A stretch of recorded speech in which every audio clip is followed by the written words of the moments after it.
এই গাছ ঘরে থাকলে বছরে আয় হবে 40 লাখ টাকারও বেশি। বাড়ির গেটে কিংবা বারান্দার টবে যে গাছটি হয়তো আপনার সৌন্দর্যবোধের পরিচয় দিচ্ছে, সেই সাধারণ গাছটি আপনার হাতে বছরে এনে দিতে পারে প্রায় 40 লক্ষ টাকা। শুনতে অবাক লাগলেও একদম সত্যি কথা। বরিশালের আখৈলঝাড়া উপজেলায় এমনই এক গাছের দেখা মিলেছে, যেটিকে এখন সবাই টাকার গাছ নামেই ডাকছে। এই গাছের সাথে আমাদের পরিচয় কিন্তু বহুদিনের। এর আসল নাম বাগানবিলাস।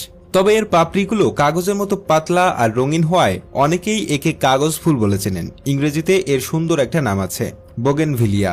বছরে প্রায় সবসময়ই গোলাপি, লাল, সাদা, কমলা রঙের ফুলে ফুলে ছেয়ে থাকে এই গাছ। কিন্তু কে জানতো এই সাধারণ সৌন্দর্য ছড়ানো গাছের মধ্যে লুকিয়ে আছে এমন এক অর্থনৈতিক সম্ভাবনা?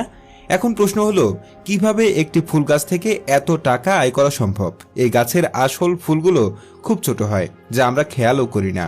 আমরা যেগুলোকে ফুল বলে জানি সেগুলো আসলে ফুলের রঙিন পাতা বা পাপড়ি।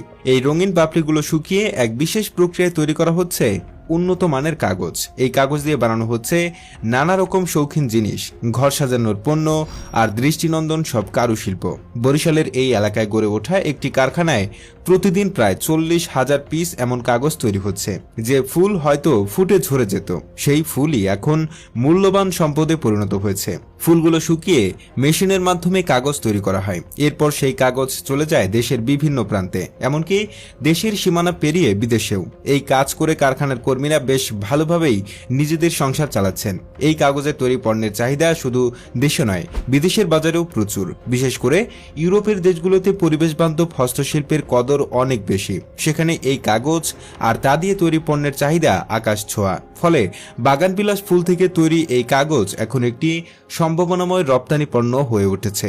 হিসেব করে দেখা গেছে এই ব্যবসা থেকে গত 25 বছরে আয় হয়েছে প্রায় 8 কোটি টাকারও বেশি, যা সত্যিই অভাবনীয়।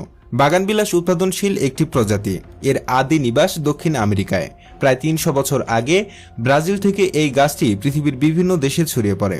সবচেয়ে বড় সুবিধা হলো বাংলাদেশের আবহাওয়ায় এই গাছ খুব সহজেই বেড়ে ওঠে। এর জন্য খুব বেশি যত্ন বা পরিচর্যার প্রয়োজন হয় না। সামান্য যত্ন নিলেই সারা বছর রঙিন ফুলে ভরে থাকে। খরা সহ্য করার অসাধারণ ক্ষমতা থাকায় এবং রোগবালাই কম হওয়ায় এটি চাষ করাও খুব সহজ। একসময় গাছটি কেবল সৌন্দর্যের জন্য ব্রাজিল থেকে আনা হয়েছিল। আজ এই গাছ হয়ে উঠেছে রপ্তানিমুখী এক বিশাল শিল্পের প্রধান কাঁচামাল। বাড়ির শোভা বাড়ানোর পাশাপাশি এটি মানুষের কর্মসংস্থানেরও ব্যবস্থা করেছে। গাছ যে শুধু ছায়া দিয়েই বসে থাকে না, ফল দেয় না, কিংবা শুধু পরিবেশকে সুন্দর রাখে না, এর যে আরও কাজ রয়েছে তা বরিশালের এই টাকার গাছ চোখে আঙুল দিয়ে দেখিয়ে দিল।